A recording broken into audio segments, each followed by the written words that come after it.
사도행전 1장 21절부터 26절까지입니다. 이러함으로 요한의 세례로부터 우리 가운데서 올려져 가신 날까지 주 예수께서 우리 가운데 출입하실 때에 항상 우리와 함께 다니던 사람 중에 하나를 세워 우리와 더불어 예수께서 부활하심을 증언할 사람이 되게 하여야 하리라 하거늘 그들이 두 사람을 내세우니 하나는 바사바라고도 하고 별명은 유수도라고 하는 요셉이요 하나는 matti아라. 그들이 기도하여 이르되 뭇사람의 마음을 아시는 주여 이 두 사람 중에 누가 주님을 택하신 바 되어 봉사와 및 사도의 직무를 대신할 자인지를 보이시옵소서. 유다는 이 직무를 버리고 제 곳으로 갔나이다 하고 제비 뽑아 matti아를 얻으니 그가 11사도의 수에 들어가니라. 각 나라와 대능마다 스포츠 리그들이 있습니다.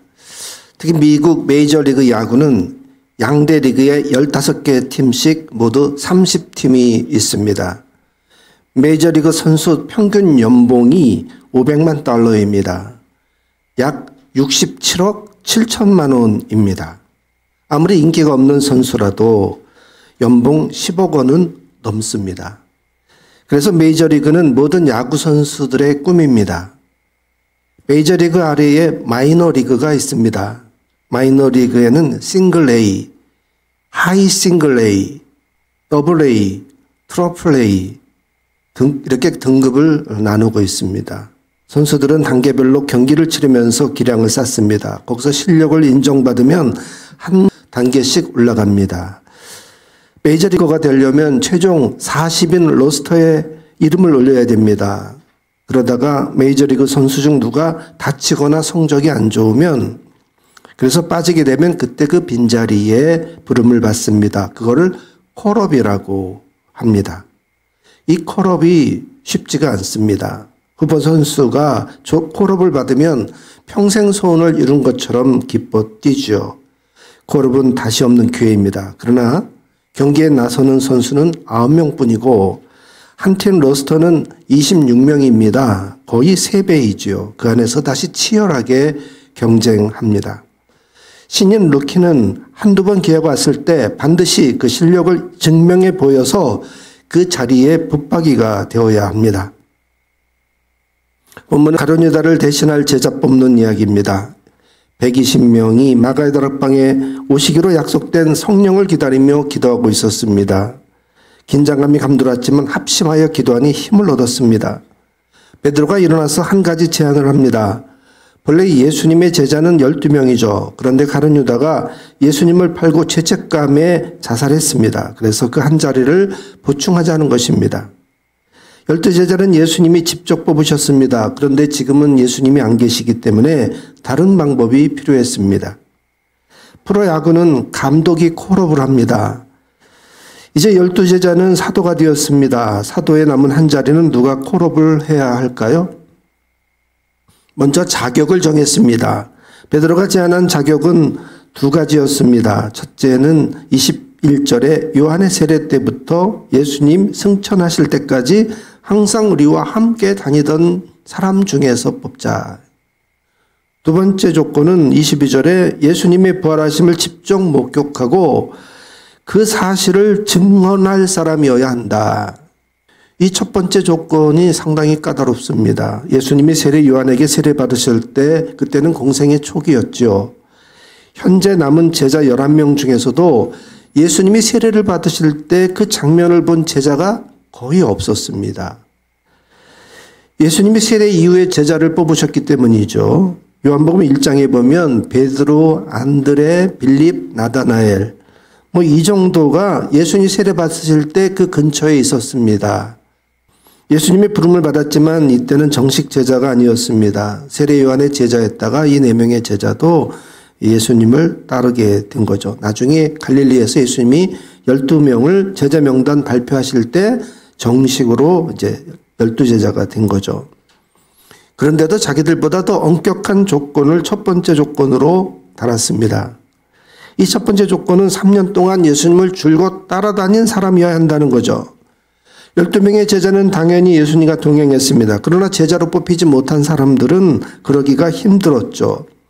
제자가 아니면서도 예수님을 3년 동안 아주 열렬히 따라다녀야 됐던 정말 팬 이어야 한다는 것입니다. 이들은 제자들이 예수님을 둘러싸고 있을 때에 먼발치에서 부러워하면서 그저 바라만 봐야 했던 자들입니다. 처음에 예수님이 12명의 제자 명단을 발표하셨을 때 그때 탈락한 사람들이죠. 제자가 되기에 뭔가 부족했습니다. 예수님이 12명을 고르실 때 산에 올라가서 철야 기도를 하셨어요. 기도하면서 정말 고심 끝에 12명을 골랐습니다. 그때 제자에서 탈락한 이들은 크게 낙심했을 겁니다. 그러나 비록 12제자가 되진 못했지만 그 서운한 마음을 이내 추스리고 주님을 한결같이 사모하며 따라다녔습니다. 그러기가 쉽지 않죠. 예수님의 모든 일정을 함께 따랐습니다. 그러나 늘 변두리에 머물러야만 했죠.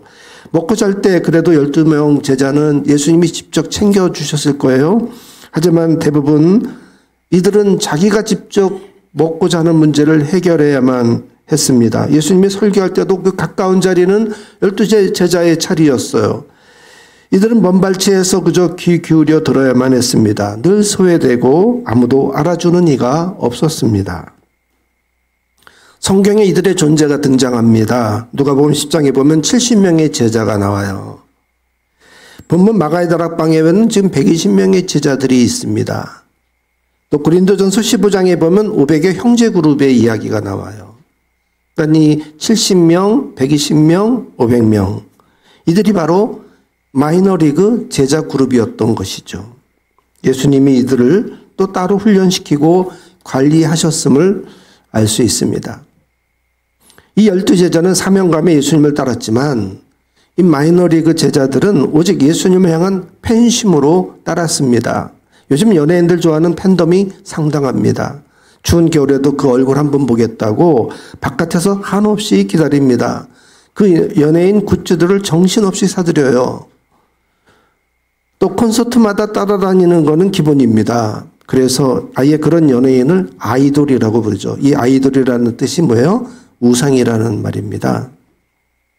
프로게이머 이상혁 씨가 페이커란 이름으로 전설의 전당에 헌액이 되었다고 합니다.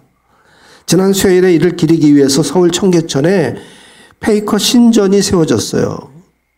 그곳에 페이커의 대형 사진을 걸어둔 숭배존이 따로 생겼습니다. 팬들이 거기서 줄지어 꽃다발을 바치면서 숭배하고 있습니다.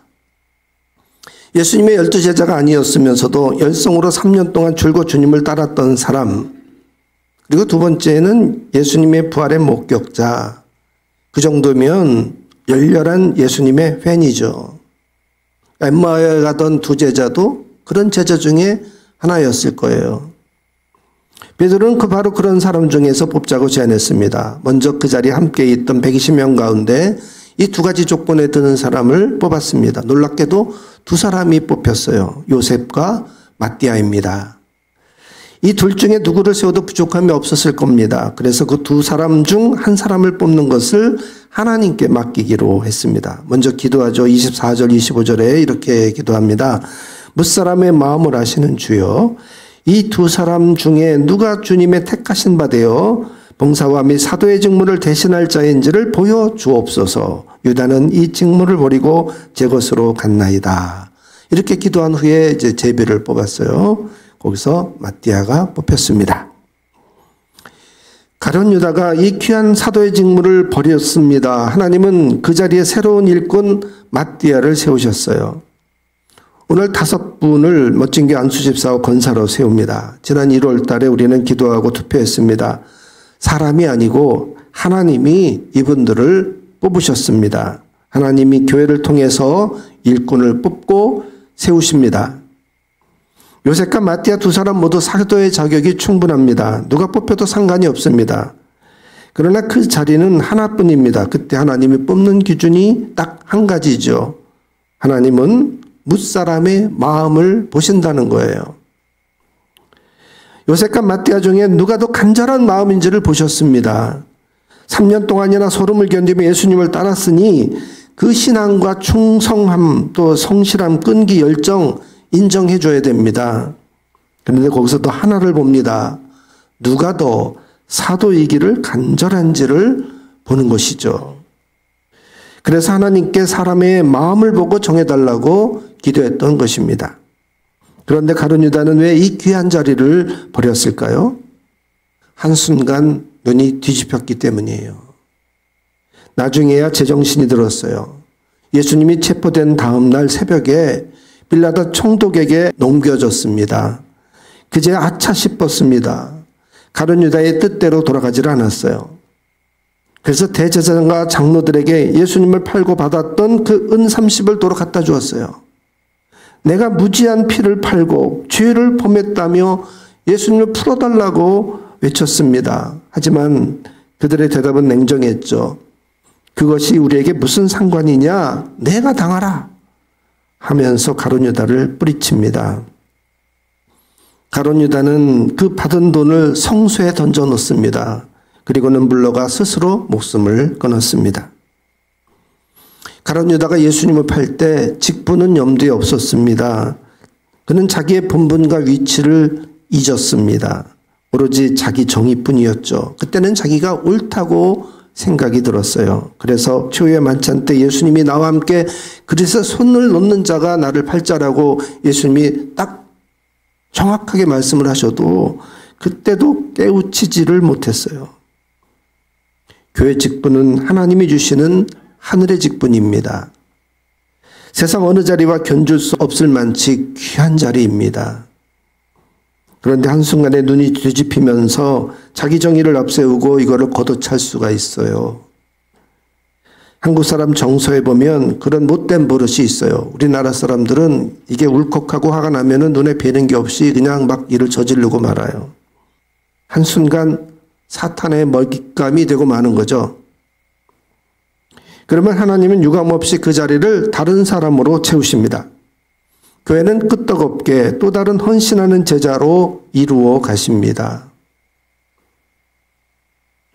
여러분, 교회에서 받은 직분을 하나님이 주신 귀한 직분으로 여기십시오. 하찮은 일들 때문에 이 직분을 잃지 마세요.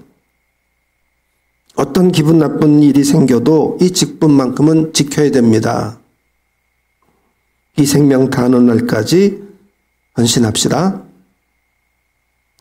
오늘 임직하는 분들은 첫째 마띠아가 보여준 열정대로 성령 충만하여 이 교회 일에 헌신해 주세요. 두 번째, 이름 없이 빚도 없이 겸손하게 섬겨주세요. 누가 알아주지 않아도 하나님이 다 아십니다. 사람 앞에 생색내는 것보다 뒤에서 묵묵히 섬기는 일꾼이 되어주십시오. 세 번째, 그러려면 세상 일보다는 하나님의 일, 교회 일이 우선이어야 합니다. 주일 성수가 언제나 1번이어야 해요.